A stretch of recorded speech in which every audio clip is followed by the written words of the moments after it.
ഏവർക്കും lead ice junior weekly ന്യൂസിലേക്ക് സ്വാഗതം. പ്രധാന വാർത്തകൾ. പ്രൗഢഗംഭീരമായി ഭരണഘടനാ ദിനം ആചരിച്ച് ഇന്ത്യ. ലോകത്തിലെ ആദ്യത്തെ സമാന്തര ഉപഗ്രഹം വിക്ഷേപിക്കാൻ ഇന്ത്യയുടെ PSLV. ബംഗാൾ ഉൾക്കടലിനെ വിറപ്പിച്ച് ഫെംഗൽ ചുഴലിക്കാറ്റ്. പ്ലാസ്റ്റിക് പൊല്യൂഷനെതിരെ പൊരുതി ലോകം. ബുസാനിൽ ഗ്ലോബൽ പ്ലാസ്റ്റിക് ട്രീറ്റി.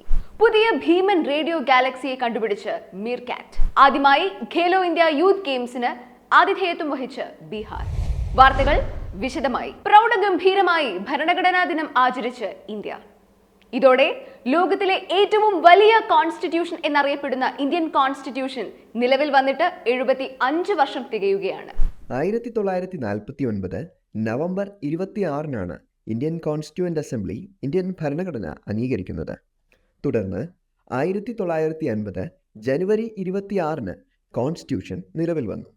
2015 മുതൽ ഇങ്ങോട്ട് എല്ലാ വർഷവും നവംബർ 26 കോൺസ്റ്റിറ്റ്യൂഷൻ ഡേ അഥവാ സംവിധാൻ ദിവസ് ആയാണ് ആചരിക്കുന്നത്. രാജ്യത്തുടനീളം ഹമാരാ സംവിധാൻ ഹമാരാ സ്വാഭിമാൻ എന്ന പേരിൽ ഒരു വർഷം നീണ്ടു നിൽക്കുന്ന ആഘോഷങ്ങൾക്ക് പ്രസിഡന്റ് തുടക്കം കുറിച്ചു. ലോകത്തിലെ ആദ്യത്തെ സമാന്തര ഉപഗ്രഹം വിക്ഷേപിക്കാൻ ഇന്ത്യയുടെ PSLV. യൂറോപ്യൻ സ്പേസ് ഏജൻസിയുടെ പ്രോബ 3 എന്ന മിഷനെയാണ് ISROയുടെ പോളാർ സാറ്റലൈറ്റ് ലോഞ്ച് വെഹിക്കിൾ ഭ്രമണപഥത്തിലെത്തിക്കുന്നത്. സൂര്യന്റെ ഔട്ടർ മോസ്റ്റ് ലെയറായ കൊറോണയെക്കുറിച്ച് പഠിക്കുക എന്നതാണ് പ്രോബ 3യുടെ ലക്ഷ്യം. പ്രിസിഷൻ ഫോർമേഷൻ ഫ്ലൈയിങ് ടെക്നോളജിയിലൂടെ coronagraph spacecraft, solar disk shaped occulter spacecraft എന്നീ 2 ചെറിയ സാറ്റലൈറ്റുകളെയാണ് വിക്ഷേപിക്കുന്നത്. ലോകത്താദ്യമായാണ് ഈ ടെക്നോളജി ഉപയോഗിക്കുന്നത്. ഇന്ത്യയുടെ ആദ്യത്തെ L1 മിഷൻ പരീക്ഷണ വിജയവും സ്പേസ് മിഷൻസിന് വരുന്ന കുറഞ്ഞ ചെലവും മറ്റ് സ്പേസ് ഏജൻസികളെ ഇന്ത്യയിലേക്ക് ആകർഷിക്കുന്നുണ്ട്. ബംഗാൾ ഉൾക്കടലിനെ വിറപ്പിച്ച് ഫെംഗൽ ചുഴലിക്കാറ്റ്. ശ്രീലങ്കയിലും തമിഴ്നാട്, ആന്ധ്രാപ്രദേശ് തുടങ്ങിയ ഇന്ത്യൻ സംസ്ഥാനങ്ങളിലും ഫെംഗൽ കനത്ത നാശനഷ്ടങ്ങൾ ഉണ്ടാക്കി. ശക്തമായ കാറ്റും പേമാരിയും സൃഷ്ടിച്ചുകൊണ്ട് ഒരു ന്യൂനമർദ്ദ കേന്ദ്രത്തിന് ചുറ്റും ചുഴറ്റി നിൽക്കുന്ന കൊടുങ്കാറ്റുകളുടെ ഒരു കൂട്ടമാണ് ചുഴലിക്കാറ്റ് അഥവാ സൈക്ലോൺ. ഹറിക്കെയിൻ, ടൈഫൂൺ, വില്ലിവേലി എന്നിങ്ങനെ ലോകത്തിൻ്റെ പല ഭാഗങ്ങളിൽ ഇത് പല പേരുകളിൽ അറിയപ്പെടുന്നു. ഇന്ത്യൻ ഓഷനിൽ ഉണ്ടാകുന്ന ചുഴലിക്കാറ്റുകൾക്ക് പേര് നൽകുന്നത് വേൾഡ് മീറ്ററോളജിക്കൽ ഓർഗനൈസേഷനും united nations economic and social commission for Asia and the പസഫിക്കും ചേർന്ന് സംയുക്ത പാനലിലെ 13 രാജ്യങ്ങളാണ്. ഫെംഗൽ എന്ന പേര് സൗദി അറേബ്യയാണ് പ്രപ്പോസ് ചെയ്തത്. ഇൻഡിഫറൻറ്റ് എന്നാണ് ഇതിനർത്ഥം. പ്ലാസ്റ്റിക് പൊല്യൂഷനെതിരെ പൊരുതി ലോകം. സൗത്ത് കൊറിയൻ സിറ്റിയായ ബുസാനിൽ 170ഓളം ലോകരാജ്യങ്ങൾ പങ്കെടുത്തുകൊണ്ട് ഗ്ലോബൽ പ്ലാസ്റ്റിക് ട്രീറ്റി. ഒരു UN ലെഡ് ഇനീഷ്യേറ്റീവ് കൂടിയാണ് ഇത്. ഗ്ലോബൽ റിപ്പോർട്ടുകൾ പ്രകാരം 2040 ആകുമ്പോഴേക്കും ലോകത്ത് പ്ലാസ്റ്റിക് ഉൽപ്പാദനം 700 മില്യൺ ടൺ ആകുമെന്നാണ് പ്രതീക്ഷിക്കുന്നത്. ഇതിൽ 400 മില്യൺ ടൺ പ്ലാസ്റ്റിക് വേസ്റ്റായി മാറുന്നു.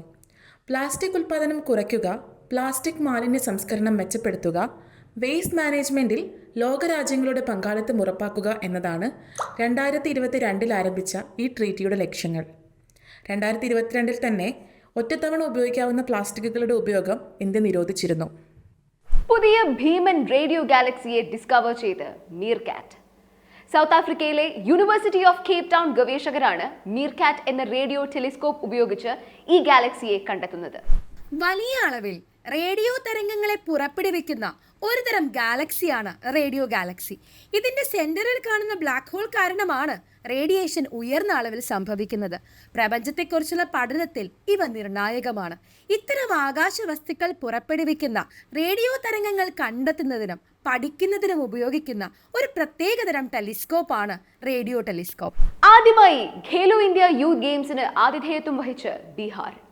2025 നടക്കുന്ന ഗെയിംസ് സംഘടിപ്പിക്കുന്നത് ministry of youth affairs and sports ആണ്. ഖേലോ ഇന്ത്യ സ്കൂൾ ഗെയിംസ് എന്ന പേരിൽ 2018 ആരംഭിച്ച ഈ programme 2019 Khelo India youth games എന്ന പേരിൽ എക്സ്പാൻഡ് ചെയ്തു.